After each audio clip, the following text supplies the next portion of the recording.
the different creative thinking tools that I can access within my kind of like skill set has been really helpful for approaching problems differently to what people typically do in sports science. That was the voice of Lauren Wood, the guest on this episode of The Knowledge Mill. I'm your host, Greg Yoakum. Lauren Wood is a researcher and educator exploring how wearable sensors and artificial intelligence can help us better understand human movement. With an interdisciplinary background spanning sports science, engineering education, and design, Lauren is passionate about shaping the future of sport and health technology through design thinking and data analytics. Lauren has collaborated with elite sporting organizations as a research assistant to integrate digital tools into high-performance environments to improve usability and support holistic well-being from grassroots to the elite level. She also teaches engineering design and innovation at UNSW Sydney, leading student teams in human-centered design, prototyping, and technology development. Lauren aims to always take a systems approach that connects the athlete, coach, and researcher to make wearable data meaningful, ethical, and actionable. Lauren is currently completing a PhD at the University of Technology Sydney, where she focuses on detecting subtle running gait asymmetries using wearable inertial sensors and machine learning models. Her work brings together biomechanics, data science, and design to translate complex sensor data into practical insights for athlete well-being, rehabilitation, and performance. Lauren and I came into this conversation knowing we shared a mutual interest in design, but we're also both very interested in wearable tech. As a result, this conversation takes a few novel turns, including a discussion of how Lauren has had to teach herself coding even while undertaking her PhD, something I think will fascinate you as much as it did me. This episode of The Knowledge Mill was recorded at the Moore Park campus of UTS on July 17, 2025. Show notes, including links to more information on some of the topics that Lauren and I discuss, can be found at theknowledgemill.com/episode 24. That's episode in the numerals 2 and 4. Hi, Lauren. Welcome to the program. Thanks so much for having me. We are here at your beautiful facility in Moore Park in Sydney, the School of Exercise Science. School of Sport and Exercise Science. You are doing a PhD here. Could you tell us how this happened? Yeah, of course. My background is probably a little bit atypical of somebody in sports science. My undergraduate was actually in industrial design, so that's product and furniture design, dabbles a little bit into user experience and user interface. But during that process, I was always like pretty much landing in mentorship, leadership roles and things like that. And part of that, I was like, teaching's always been something that would be interesting to me. Continuing kind of that mentorship process would be quite interesting. So I really tried to get the grades that I would need through honours and all of that to have the potential to do a PhD, which then got me into wearable technologies for hand injury rehabilitation for my actual honours thesis. And I really loved that. I have always absolutely loved everything sports. I am perpetually injured as a rugby athlete. So I was like, I want to investigate this more. And yeah, started kind of having a look around different universities, what academics would be able to support me through something in that sort of space with wearable technologies and injury rehabilitation. And that kind of landed me here. That's an interesting blend of fields that you bring to this study. Whereas you're within a health faculty here. Yeah. So how have you found it bringing those skills and that expertise into this setting? It's had challenges, but also some significant benefits. What I kind of missed in that description there was in the space in between undergraduate and starting here. So that was, I think, 3 years. I was already teaching both in a makerspace, so that was helping people with prototyping and creating designs both for startup companies, but also for the engineering faculty at UNSW. And then that got me into teaching engineering as well. So I've had a much bigger exposure to the engineering side, which is kind of what I'm known for here. I'm like the engineering person, even though that's not how I identify since I don't have any qualification in it. Right. But yeah, I guess the different creative thinking tools that I can access within my kind of like skill set has been really helpful for approaching problems differently to what people typically do in sports science. So I absolutely love just being around the office and helping people with their challenging problems and stuff like that. Yeah. Which has been really interesting, and it allows me to kind of not be so scared to just throw myself into something that is not necessarily within my capabilities, just to explore what I can do there and talk to others if I need the help. Yeah, nice one. And so you found it to be then the team here has been receptive and to your different background and approach to things. Yeah, 100%. Like I think everybody has imposter syndrome in all things academia, PhD, higher degree research. So I brought an enormous amount of that coming from design, where we don't do scientific methodologies and stuff like that. Yeah. Like you do very surface level qualitative stuff. When I say surface level, like we are not extracting themes out of anything. We're just doing some chit chat and interviews and surveys and going, I guess this was coming. So coming from a background like that, I was like, I'm so underqualified to be here. But yeah, the different skills that I have brought have really been openly accepted and celebrated, and that's kind of helped me find my place. Yeah, well, that's awesome. And I think an underrated aspect of design, especially like expert design practice, is the designers are always reflecting upon their practice, reflecting upon the things that they're designing. And so even though you may not have had like formal training in STEM methodologies, certainly you had formal training in tackling things in a structured and reflexive way. And so I think it might actually be a benefit then that you kind of have this different way of thinking about the same thing. Yeah, 100%. Yeah. Reflective practice is something that I champion in all of my teaching and stuff like that as well. Always being open to being wrong or not perfectly correct and iterating upon things that you have. So whether that is writing or, for me, coding randomly, since I've picked that up, or my teaching practices, or students with their particular design projects and stuff like that. So there's the argument to be made, right, that failure is just a step on the path to ultimate success. You actually want to fail as soon as you can so that you can get on with things that work. Exactly right. Yeah, and that's why it's like, do some low investment stuff first, fail at that before you go putting money and time and effort into things. Yeah. Well, that's right, and that's an interesting aspect of all this, right? Because you are, I say the royal you here at this faculty are dealing with human subjects, mostly, if not exclusively, and there's a lot of risk involved in, be it physical risk or psychological risk, in working with human subjects, and so if you have to consider that when it comes to failure. Better to fail before humans are on the line. Yeah, 100%. Well, and that's why we do things such as pilot testing in science and stuff like that as well. So it's applicable in a whole lot of different ways if you're willing to kind of like manipulate your way of thinking about certain things. Well, that's all really fascinating, and I think that's certainly an added dimension to your PhD that other people wouldn't have. How are you finding the PhD experience? I am really enjoying it. It comes with challenges throughout the way, but overall I found it to be a super positive experience. I think we have a unique culture here in sports science at UTS, and we're super, super lucky that our HDR students are all quite sociable, outgoing people that have all been in team sports probably for a long time, and that by extension means that as people move into being lecturers or professors, they have come from that same background. Yeah. So they are equally as social around the office, and that means that you can kind of talk to anybody you like about the problems you're facing, about what you did on the weekend and whatever that might be. So coming in as a new PhD student, you kind of just get embedded immediately in this incredible kind of like pool of knowledge and experience in the space, which has been so, so cool, especially because I just find everything in this faculty so fascinating.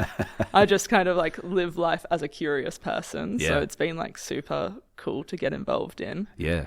Then like more granularly in like the PhD process, like I said, it can have its challenges, just like the admin of doing stage 1, 2, 3 assessments and this paperwork that doesn't actually ever get looked at again and all of that sort of stuff. Definitely is annoying, but being able to kind of shift, I am always also seeking novelty. So being able to shift between writing and then coding or talking to people and recruiting and whatever else might come along.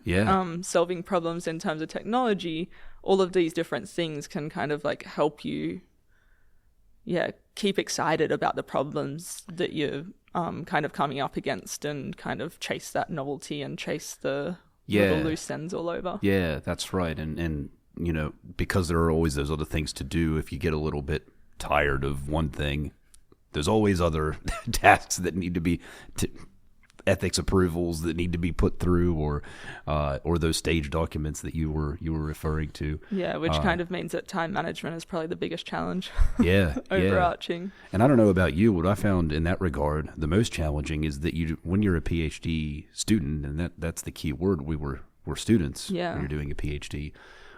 You don't know what you don't know. And so it's very hard to manage your time, because inevitably things are going to pop up like, oh, I've got to do that too? Really? Where am I going to stick that in?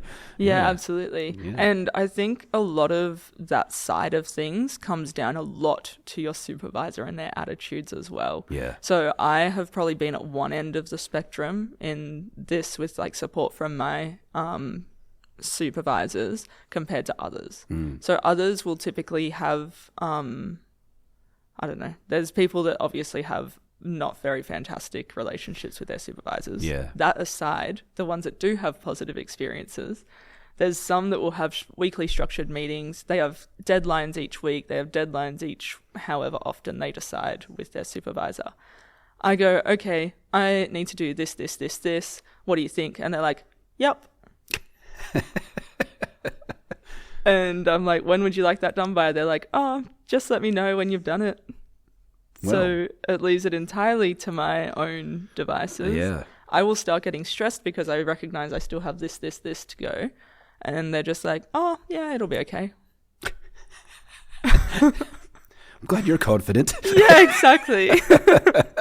So you're still there totally uncertain, honestly a bit doubtful, or you wouldn't have brought it up. And they're just like, you'll be fine. Yeah. Yeah, that's which I guess, you know, it's nice to hear that, but if you don't know how you're going to be fine, then it's... Exactly, there's kind of two parts of reassurance, and they're missing the second part. The first part is you'll be okay, and then a justification would be nice. Yeah, that's right. It just, I find, you know, when you don't know what you don't know, you have an idea of, okay, I need to put together this ethics approval, but I've never done an ethics approval before, so I don't know how much time it's going to take to go through the literature and assess all the risks and make my chart, and then I'm going to have back and forth with the committee, the research ethics committee, to get the approval or not, and make changes. And who knows how long that, even people who have done it many times couldn't accurately predict how long that's going to take. Other than a long time. Yeah, exactly. So you always, my PhD supervisor always told me, whatever I think I'm going to get done in an amount of time, have it. And then probably you're only going to get half of that done. It's like, oh, okay. Well, this is going to take me 16 years then, because I thought it was going to be 4. Yeah. But yeah, I mean, it's nice when it works out in the end. Yeah. And you look back and you're like, oh yeah, I was fine. Yeah. But when you're in the thick of it, it can, the imposter syndrome comes in, and you feel like, especially if you look around and like other people are getting stuff done. It's like, am I behind? Am I ahead?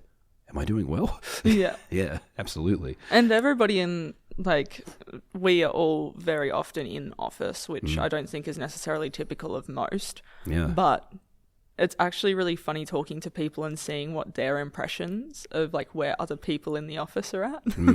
Yeah. Because quite often they'll think that everybody else is further ahead than they actually are, and vice versa. Yeah. And I guess that's, you know, you don't want to give away too much if you think you're falling behind.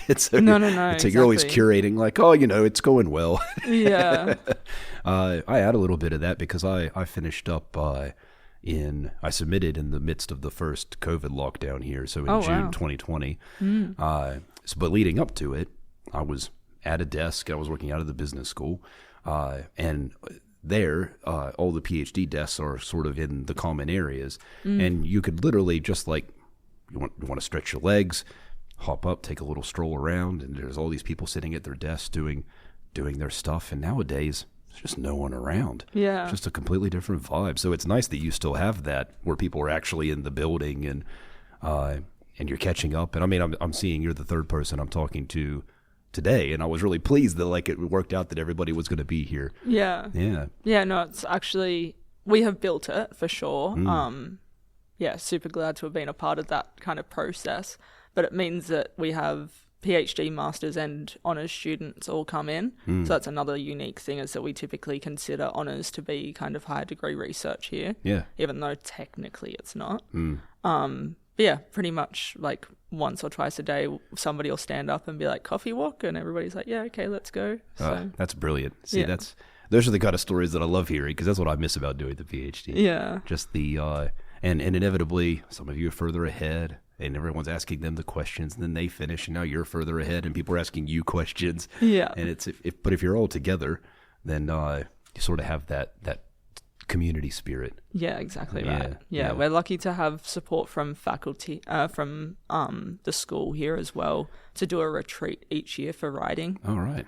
Which has really, really built that a lot more quickly, I think, than it usually would otherwise, because it means that the new students come away for 2 nights or whatever it is. Yeah. And we do, obviously, productive writing time. Yeah. Like a boot camp kind of thing. Yeah, so we'll do like little pomodoros and things like that, just to really smash out some work. If you don't have writing, we say that's also okay, but find something to do with that time, so you're not distracting other people at least. Yeah. And then we do social events. Later in the day, we'll usually have one of the academics come and talk about their experience of transitioning from high degree research into academia or industry or whatever they did. So. Yeah, right. That's incredible. And that's, I mean, even when we had people around, we didn't have that kind of thing in the business school, which is not good or bad, but it would have been nice to have it. Yeah. Definitely a nice to have that we appreciate. Yeah. And worth maintaining. Yeah. Like you mentioned that you've sort of had to keep it afloat. Yeah. It's come up a couple of times in both of the interviews so far today, actually. The PhD is kind of this magical time in one's life. And it's come up previously in the regard of it's the only time in your life when you can research whatever you want, the way that you want to. You're usually funded and supported to do it. You never really, even if you go into academia after, you never really have that kind of freedom again. But the other component of that is that community, that you've got other people, maybe not even the same age, but maybe within a decade of each other, let's say. Yeah. I was one of the older ones in my PhD cohort. And you go through coursework, units together to learn research methods and that kind of thing, and kind of get across each other's stuff. But if you've got that social bonding, that's, I mean, now you'll be in touch for the rest of your lives. Yeah. It's, yeah. Yeah, I think it's something that, I have friends as well that have done PhDs in criminology and sociology and sports management and stuff like that. And a lot of their office spaces are, first of all, not as sociable. Yeah. But also, it's not mandatory or even expected that they're in the same city. And so their student experience has been so different, and they just don't have baseline kind of networking, which is what it is at the end of the day. Yeah. Like, we will all eventually, hopefully, graduate and go our separate ways to all these different places. And there's still opportunities for collaboration there if you've built that relationship. Yeah, So, yeah, absolutely. Yeah. And even just to be across what you're doing in your careers, and because some might go into academia, some might go into industry, but you'll probably stay in the sport sphere more or less. Yeah, that's right. And likely still with research grounding as well. Yeah, yeah. Always pushing boundaries and trying new things and innovating. And yeah, because that's the mindset you all have, and that's what brought you here. Yeah, I think that's pretty much one of the leading things that you require to just even think about doing a PhD. Yeah, yeah, that's right. You want to change the world in whatever way. Yeah, absolutely. Well, it sounds like you're having a great time here. Could you walk us through, to the extent that you can, what you found in your studies? Yeah, of course. That's my supervisor calling right now. I apologize. I've never had something that meta happen while recording a podcast I before. know, right? I wouldn't have told you if it wasn't him. That's funny. Yeah, hilarious. Cool. So typically, my research is a little bit different to almost everybody's in the office. We're seeing a little bit of a shift towards more data-related stuff, which is really exciting in my opinion. But my research at its core is about running asymmetry, so differences between left and right, whilst running typically in a straight line for my research. Population base is elite athletes, typically in team sports, and the goal is to investigate that asymmetry in relation to either injury or performance outcomes.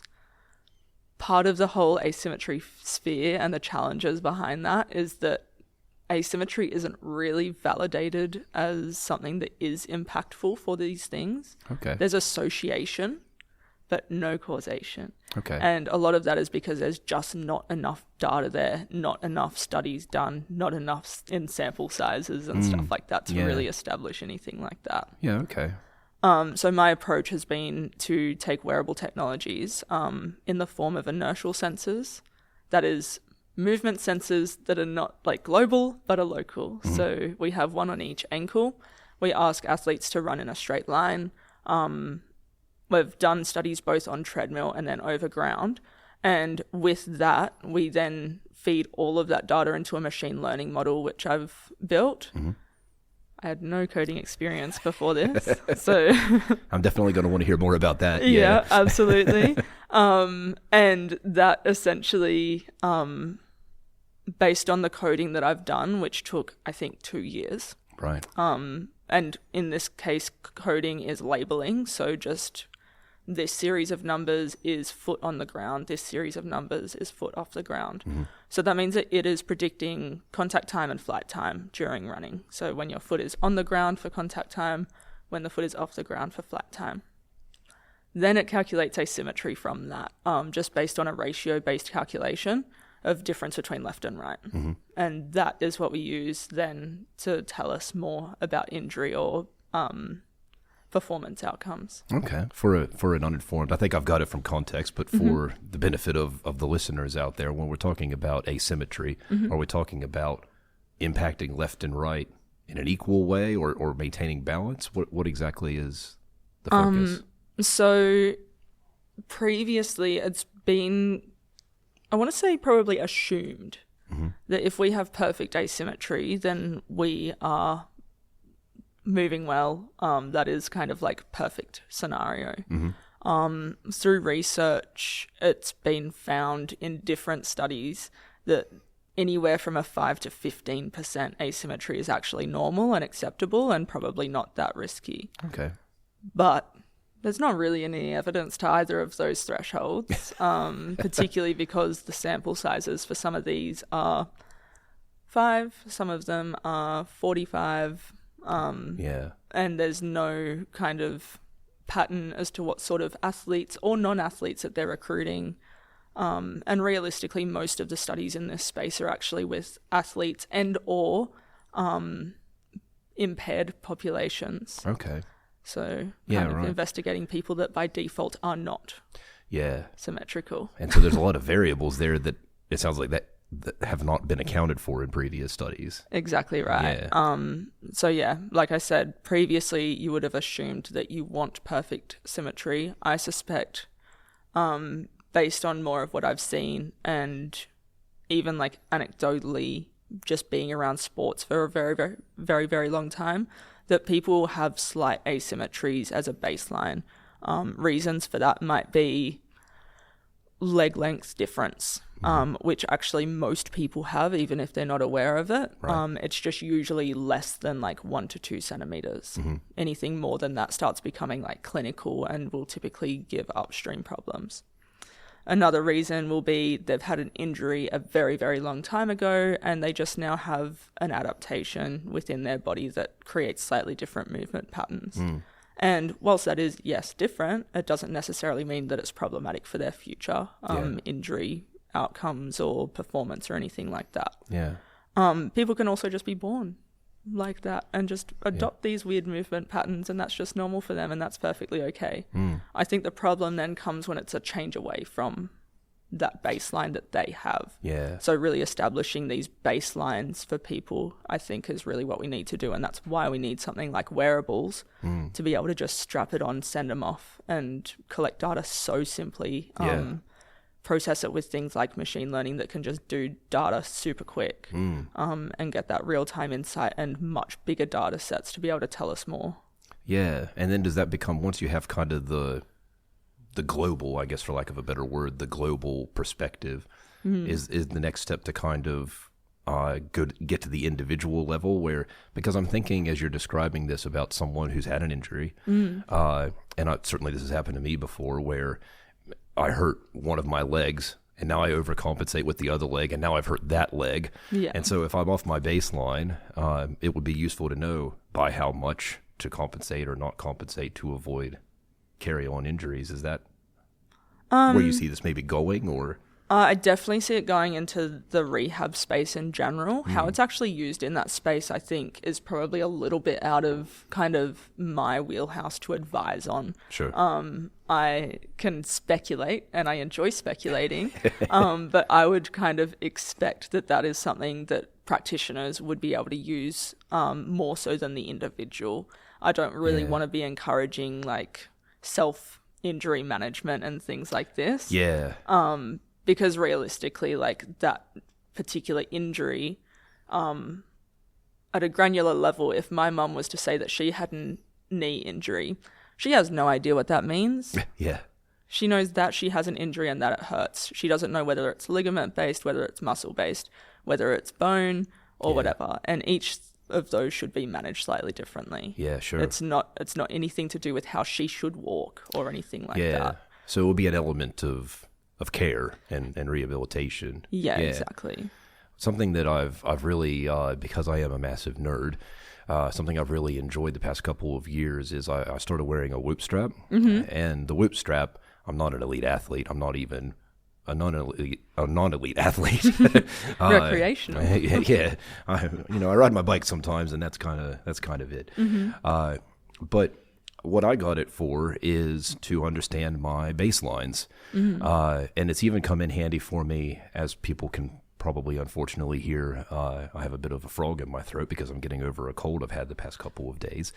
And it's been interesting to see over those couple of days the way that my vitals have changed, like my resting heart rate and my skin temperature and my blood oxygen levels and those kind of things. And I'm not, I can't speak to how accurate in a objective way the whoop strap numbers are, but I can trust that it's the variations from my baseline are accurate. Yeah. And so even if the true numbers, I think is what I wanted to say before, even if the true numbers are however accurate, it tells me things.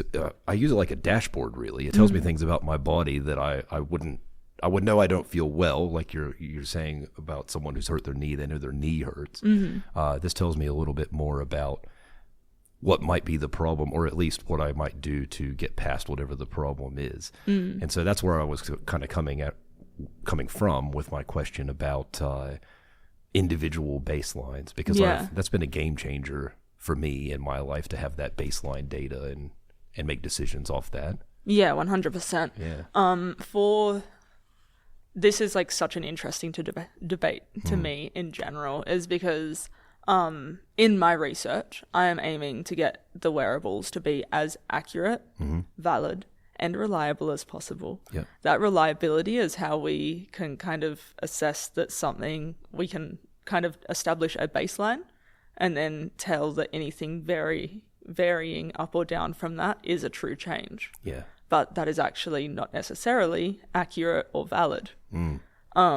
So that debate is really interesting when it comes to wearables, because a lot of these tech companies are not releasing any of their research behind the scenes. Right. So we do not have any idea how accurate or valid it is.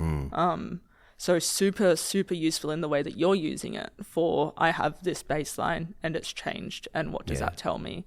But people that will potentially look at their Garmin, so a lot of people around the office have a Garmin, and will use that for their VO2 max. Yeah.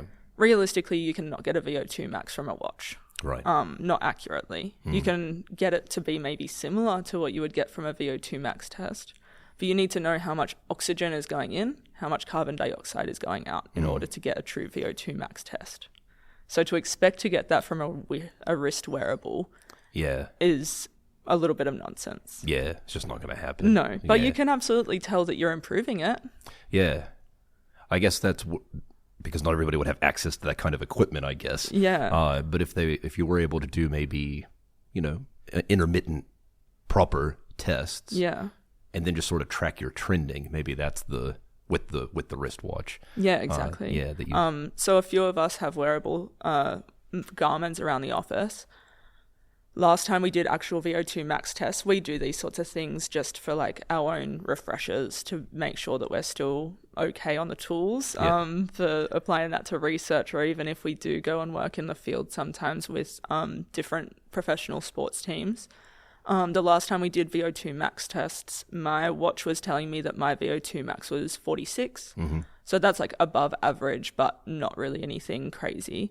Then on the actual VO2 max test here, I got 51. Mm-hmm. So that's in the elite category. Right.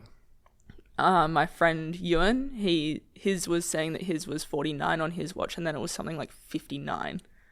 Right. On the actual test. Yeah. So that's very, very different between kind of watch and then test. Yeah. But then also the variation, like the difference between my test and my watch, or Ewan's test and Ewan's watch was also different. Yeah. So can we really... Are they different brands? Is that... No, we both have Garmin. Yeah, right. Yeah. So because, again, there's so many variables there, right? If people have different brands or even different models of the same brand, and then depending on how loose you're wearing it on your wrist might even influence the... Exactly. Yeah. And the type of movements you do as well is going to be different. So this might have been developed on a VO2 max test on a bike, for example, and it might be really well calibrated to a bike. But then you can also do VO2 max tests running, because most people probably run more than they bike, just statistically. In Australia, that would be different than if you went to the Netherlands, maybe. Yeah. But yeah, that means that we don't really have any idea what the heck is going on in our wearables. Yeah, right. Well, what are because they're so popular. Yeah. They're so widely adapted and used. Mm-hmm. So what does that mean for the average person out there who's looking at this data? How should they be thinking about it, or should they be taking it seriously? My recommendation would be, like, I obviously have it, so I believe that it is helpful. Yeah. But I think take the actual numbers with a grain of salt and look more at the changes between things and the actual numbers again. And there's so many different things that they claim to track now as well. Yeah. Because there's heart rate, there's GPS, there's sleep data as well, and they have that then not only in a sleep, like the actual sleep cycles, but then there's sleep scores, and there's body batteries, and there's all these sorts of other things. Yeah. And we don't really know what much of that means at all. Yeah, that's right. And they don't necessarily communicate it clearly either. But if you find something that is helpful for you to positively influence your health, I am all for it. I think that is like the net benefit of all wearables and all kind of tracking things, is just encouraging people to get out there, get moving more, improve their sleep, improve their diet, all those sorts of things. I think that's like a massive net benefit for everybody. Even when Fitbits kind of popped up and had that massive surge, and it was the whole 10,000 steps a day thing, and then later people wanted to come along and say, oh, but 10,000 steps was just an arbitrary number. I just thought, who cares? It got people moving. If it got people moving, my mum reports that she does when she had a Fitbit, she was doing 2,500 steps a day. And then she's aiming for 10,000. Yeah. Even if she only hits 6,000, that's a massive improvement. Yeah, absolutely. Yeah. Yeah. I don't know it's something about our psychology, right? Because it almost kind of gamifies it a little bit. It was even, people talking when Pokemon Go came around, and suddenly people were out walking around playing Pokemon Go. And it seemed like you couldn't go into a public space without seeing someone doing that for a little while there. And then people wanted to come along and poo-poo it and say, like, oh, but it's not an exercise app. Yeah, but it's making a positive difference. It's getting people to do something they weren't doing. Yeah. It's not hurting anybody else that they're doing it. No. Why have a problem with this? I don't really understand there's elements of it I do understand. Yeah. I understand that active people are typically competitive. Yeah. current culture is really quite competitive. So if some people that are baseline active have previously thought of themselves as better than these people that were not baseline active, and now everybody is baseline active, they have to either attack those people to feel better about themselves, or they have to get more active. Yep. And Pokemon Go is not going to help them get more active. That's true. So That's they're true. grumpy about that. It helped everyone else catch up, and now they have to do something. Exactly. But yeah, I don't understand people that just baseline have to push each other down instead of pushing themselves up. But Anyway, that was a little bit of a tangent, but absolutely. But I find it interesting, and that's an interesting point that you make about the competitive aspect of it. It's actually one of the reasons that I think I played sports when I was younger, and atypically for an American, soccer was my sport, especially because I grew up in the 90s, but that aligned with the Men's World Cup being held there in 94, and it was just in the air. Yeah. And I played soccer a lot, but then I eventually got to where I couldn't play anymore because my high school didn't have a team, so it wasn't quite established to that extent yet. But anyway, I tell that story to say that even as an adult who's now done master's degree in sport management, and then I did a PhD looking into sport organization, and I'm living in now a very sporty country. I 100% understand the value of sport and moving my body, and I'm trying to do that more and more. But there is that, I feel like that element of it, the keeping you at bay so that I can be up on my pedestal still. I don't know. It puts me off certain contexts of sport, but that's my own individual thing. Yeah. My individual thing is usually like cult sporting movements. So everybody doing a marathon, everybody doing high rocks. Yeah. Paddleball. Yeah, exactly right. But that's, again, just my own individual thing. Net positive if they're moving, so I can't really go saying too much about that. But. Well, to bring us back on topic, and I got us off topic, so but to bring us back on topic, you were mentioning before how there is a machine learning element of this, and you've been teaching yourself how to code. Can you tell us more about that and what that looks like? Yeah, absolutely. Gosh, I'll start with how I started even attempting to code. So at the beginning of my PhD, an honours student had previously worked on trying to extract initial contact and terminal contact out of running based on a computer algorithm. So just quickly, initial contact is when your foot first strikes the ground. Terminal contact is when it last leaves the ground. So you get one of those for every single step. In that, it was something like 69% accurate or something like that, which at the time was actually pretty good. But I was like, I think we need better than this in order to actually have real asymmetry metrics coming out of this. And he was like, well, I see this going two ways. We can spend years trying to improve this, or we can go machine learning and it'll probably be a lot better immediately. And he had started investigating that through his own PhD, so was kind of specializing then in neural networks, which is just a type of machine learning model, which is a type of AI, just to kind of navigate people in the world here. And it classifies things as either ones or zeros. Yep. So you train that model to go, okay, this is going to be a 1 and this is going to be a 0. Now I'm going to give you this piece of data. You tell me if it's a 1 or a 0. So he created a baseline machine learning model surrounding that. So a convolutional neural network, as I mentioned, just telling me 1 is when the foot is on the ground, 0 is when the foot is off the ground. And that was maybe like 91, 92% accurate at doing that. Okay. So that sounds amazing. Yeah. Yeah.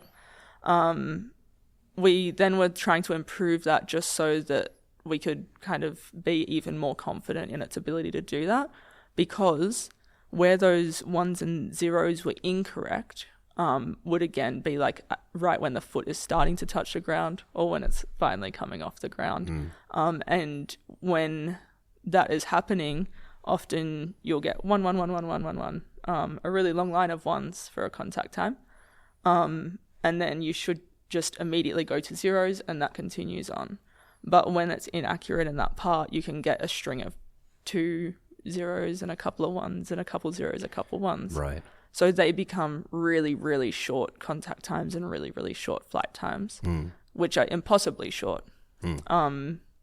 If we were to collect data from Usain Bolt, for example, fastest man on the planet as we know for now, even if he has retired, his contact times will typically not get below 0.15 seconds. Right. We were getting contact times of like 0.002 seconds. Right. So something was not right. Exactly right. So improving that as much as possible was a goal. Unfortunately, totally lost contact at one point, like have not been able to get hold of him for a long time. So I was like, if I'm going to get a PhD, I'm going to need to learn this myself. So started really diving more deeply into Python. I'd already started picking like things up in my conversations with him and in kind of like iterating the model more and more, but had to just deep dive and learn it inside out. Yeah. Which has been a huge challenge. Yeah. That in itself is a PhD. Yeah, exactly right. Absolutely warped my brain multiple times. Yeah. And lots of long hours. But it's been super rewarding as well because now my baseline asymmetry, my baseline accuracy for contact time, flight time is now around the 97.5%. Wow. Yeah. Yeah. So huge improvements from where it was. Problem is, if that goes up in left and down in right, then our asymmetry is still incorrect. So still in the process of refining there at the moment. So if it's going to be wrong, it has to be equally wrong. Exactly right. Okay. Yeah. Fair enough. For asymmetry, it needs to be equally wrong. Yeah. So, interesting. yeah. What has the reaction been around? Because I have to imagine teaching yourself all of this, you're the only person who has expertise in this technology. Specifically in machine learning, yes. We have had 8 new PhD students come in the data space, though. So that's been really exciting for me because I'm like, somebody I can talk to. Other nerds. Yeah, because my supervisors have no expertise in anything coding related either. Yeah, right. That kind of surprises me, honestly, that in this faculty that there's maybe not as much uptake on that side of things. I'd say it's coming now. Yeah. Yeah. So I have just accidentally been the pioneer in that space with a freaking design background. So Yeah. You know what, though? To my mind, that makes perfect sense. That you saw the opportunity and you knew what needed to be done, and you knew with that designerly background how to train yourself in this new skill, this new practice. That makes perfect sense to me. Maybe you were uniquely suited to tackle this problem. Yeah, perhaps. I'm sure there would be people even more uniquely suited by having a background in computer science and engineering, but that's okay. That's right. Well, we can't all start with on second base, Yeah. Back before Twitter became terrible, I used to enjoy hanging out there on #academic Twitter, and I would see all these people's stories, and I would always see people talking about coding and how their software broke and they're trying to fix it, and it was a nightmare, and I didn't have any experience in any of that. So I knew, like, at an abstract level, that must be frustrating. But it was also it was eye-opening to me just to, and now to hear your story as well, just how very different PhD experiences can be, that some people can go straight through and all the technology is there, and I'm going to do these interviews and drop it into that software and construct these themes and publish these papers. And I'm so envious. And and it's just an unbroken boulevard of green lights. And then other people have to teach themselves entirely new skill sets. Yeah. It's but it sounds like you saw the value and you were able to establish it with the 97.5% accuracy. So this is something that the need to get across machine learning and coding emerged once you started the PhD. How has it changed your approach to what you thought you were going to do? Massively. Coming in, we had kind of, I was in a bit of a unique spot already, because I already had essentially 5 studies mapped out that I could just come in. I kind of expected that the technology was going to be pretty much where it needed to be because that's what I'd been told. and that I was going to be able to just go bang, bang, bang, bang, and kind of execute studies 1 through 5. So that was going to be a scoping review, 2 validation studies, so 1 on treadmill, 1 overground, because overground is really the innovation of the PhD, is being able to take this sort of analysis out into the field with the athletes. Yeah. And then studies 4 and 5 respectively, we're going to be building basically normative values for different athletes in different sports and of different genders, or sexes is the correct term. And then comparing that to lab-based asymmetries, which is where most research is currently done. Okay. Now, with having to learn machine learning and coding, that takes validation out from what I expected to be about kind of like 8 to 9 months to it's been going for 2.5 years. Yeah. Because, this is something that people do a whole undergraduate degree in. Yeah. And have actual teachers and tutors and stuff taking you through the process. Not teaching themselves. Exactly right. So that's really extended that part. It then makes it more challenging if you're not fully confident in those skills and what you've done to then start recruiting professional athletes and not wasting their time, but selling them on essentially a dream. Because if you don't have that final asymmetry and have it accurate, they don't know that they're ever going to get that data. Yeah. And they are, coaches in high performance sport are very skeptical of new technologies typically. Oh, really? Yeah, which you wouldn't really expect. You would expect that they're always driving for kind of like innovation and getting that extra 1%. Yeah. And they do, but they want to be certain that that is the 1% before that they actually invest any time into it. Yeah, right. So if you can't go to them already with something that you can say, in this amount of time, I will be able to give you accurate data on all of your athletes' asymmetries, and that will be helpful in this and this way. So that means that the recruitment for that has been pushed back. And I am not 100% certain that we will even end up doing it. Thankfully, because this has been such a process and it's still such an innovation in the asymmetry space to be able to get it out into the field and actually be accurate and valid. Those sorts of studies haven't been done. That's still going to be enough for a PhD. Yeah. It's more just annoying for my own part because I, as a designer, really want to have something like out there in the world actually doing something, working with users, like user-centered design, user interface, user experience, all of that sort of stuff fascinates me. Yeah. So I was really hoping that I would get to then go test it with my users and be like, look at this awesome thing that I've put together. But we'll see where that goes. There's still time, but I guess that becomes I was going to ask you before how long it's taken you to figure out the machine learning, but I didn't want to ask it directly. Yeah. Because that's the biggest taboo. You can't ask someone how long something took them their PhD. Yeah. I'd say like learning the machine learning side of things has not been 2.5 years. Like saying that by itself is probably a little bit misleading, but just training the models. Yeah. So that's labeling data. For that process, I had to video all of the running in 200 frames per second. So that was on the treadmill. It's very easy just with a little tripod. Over ground, we had, believe it or not, we got a electric scooter funded. Nice. And we would strap the just a phone with 240 frames a second with a little mounting system at the bottom of the of the scooter and chase them along a running track. Yeah, right. So we were able to capture it that way. Yeah. But I had to then tap through 240 frames per second and code 1080 frames per second in the wearable technology. Wow.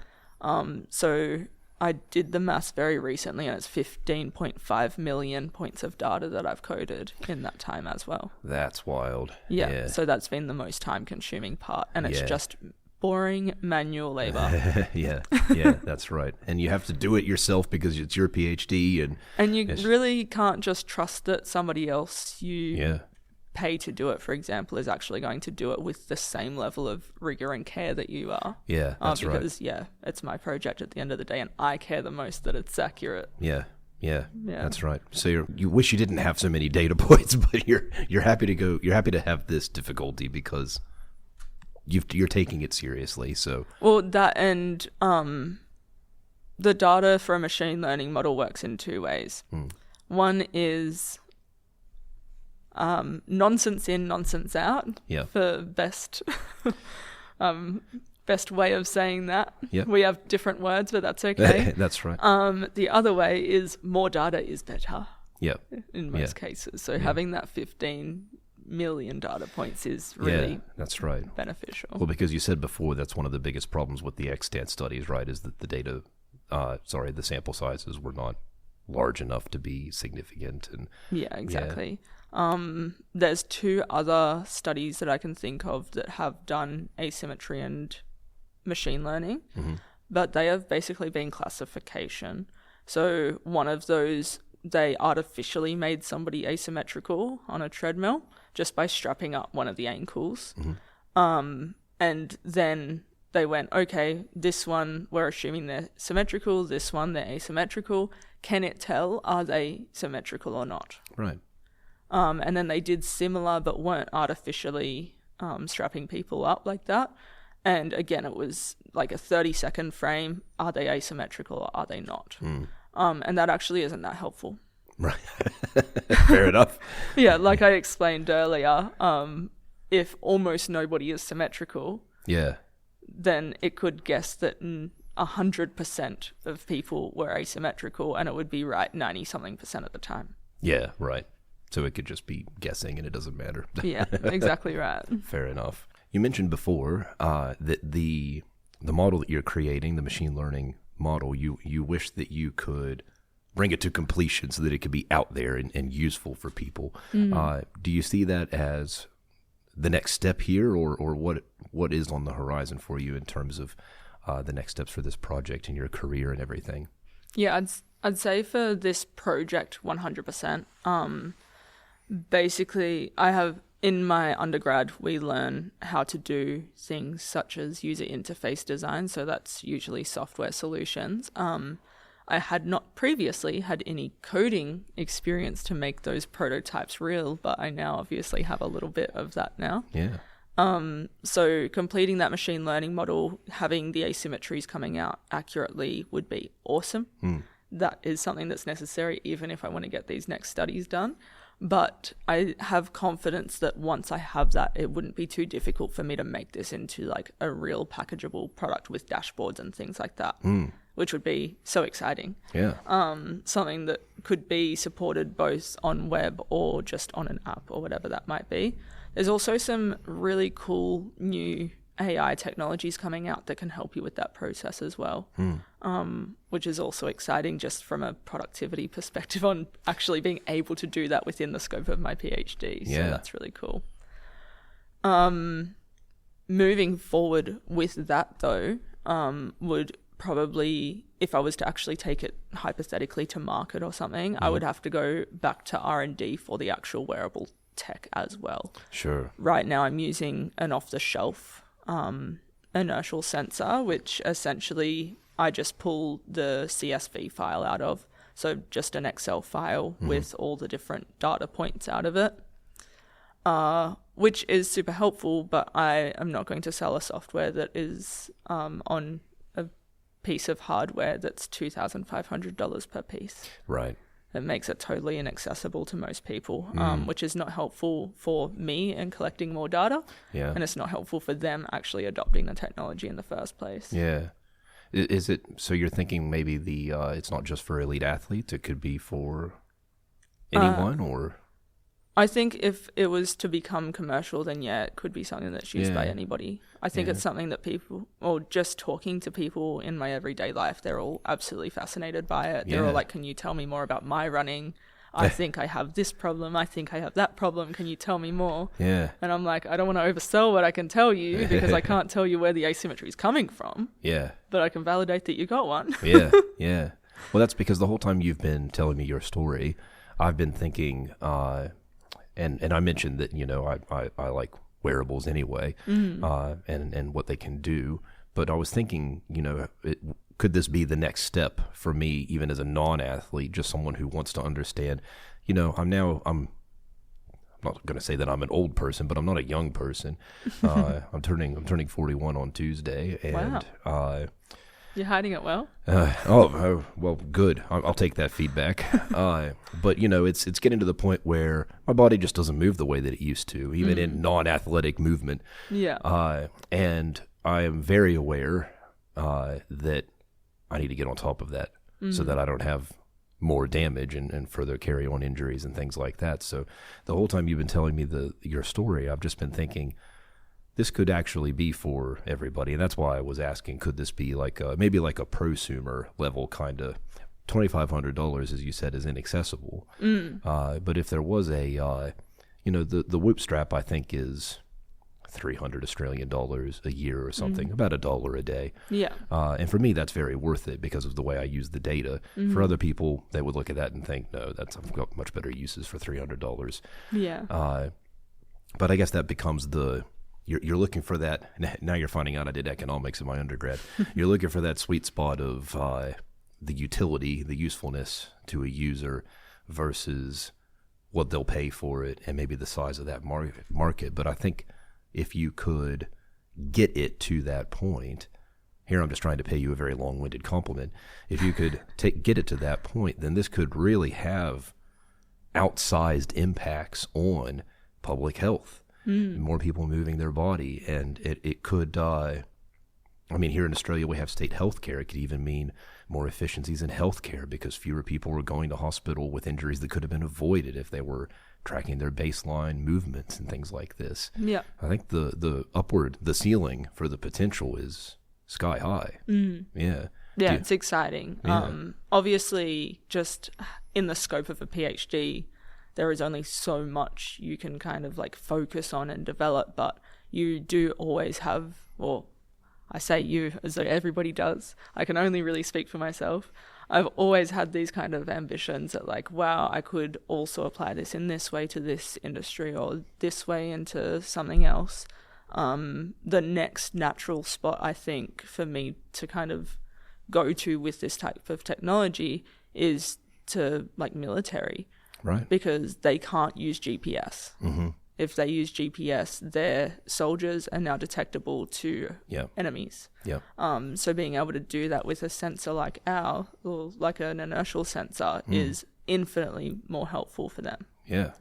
Yeah, absolutely. Yeah. So I hadn't even thought about that application. And that's where the money is. If you get military money, then... Exactly right. So you go there next, they pay for even better development, Yeah. and then you can go consumer. Oh, there you go. That's the roadmap right there. Yeah. Yeah. Well, the very last question that I like to ask everybody is something about something in your life that you're excited about at the moment, not related to your PhD. For me, baseline always, it is looking after my own health. I think that's what's really driven me to be here. So I've just recently gotten back into playing rugby union again. That's been really exciting. I gravitate then towards other active people. Yeah. And just being around other active people can really help you kind of embed that in your own lifestyle as well. In immediate future, though, I'm always looking towards booking another trip. So I don't have anything booked at present, but I'm currently, since I'm in that kind of final year period of my PhD, looking towards international conferences and where they could take me. If I am not able to do the professional athlete data collection, there's a potential to go to one of the sporting colleges over in America and just do mass data collection in a week or two there. Yeah, right. So that would be really cool and exciting to me. But the main thing that I've really been kind of flagging on my calendar is a conference in Europe next year. It's ECSS, so European College of Sports Sciences in Lucerne. And on the end of that, I would be tagging a big post-PhD trip. Of course. Yeah. Yeah, nice one. Yeah. That's the way it's done. I was, Tiana, I think, was mentioning that she was looking at that same conference. And I was She's telling... done it before, I think, as well. Yeah, I think that was the one she said she went to Paris for a exactly. conference. Yeah. And I was telling her that I had the big post-PhD trip, but about a year before I finished my PhD, and my supervisor was not impressed. But then the pandemic hit, and it turned out I wouldn't have been able to take a trip after my PhD, and so I've always retroactively been smug about that, and just like, I anticipated that I should take it when I could. Absolutely, yeah. I did one immediately after undergrad. I've then done 2 month-long holidays during the PhD.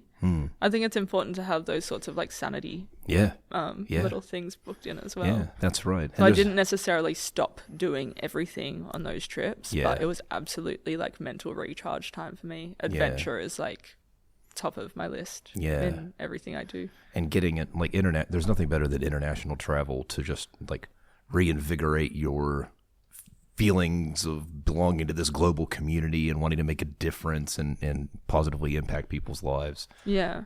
And you meet some incredibly interesting people and like intelligent people just traveling around and talking to new humans as well.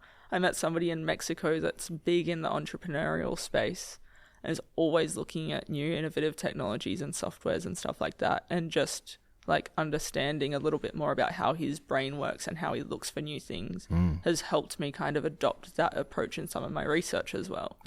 So it's important to look for inspiration not just within your inner circles as well. That's right. And be open to lessons from unexpected contexts or situations. Exactly. Thank you very much for sitting down with me, taking the time and telling me your story. I find all of this really fascinating. We have a lot of offline. I've mentioned to you that we have a lot of crossover between our research interests and, well, in your case, your professional background as a designer, and then my research interest in design thinking. So it's been really interesting to hear how it's all come together for you. Yeah, it's been a pleasure. Thanks for having me.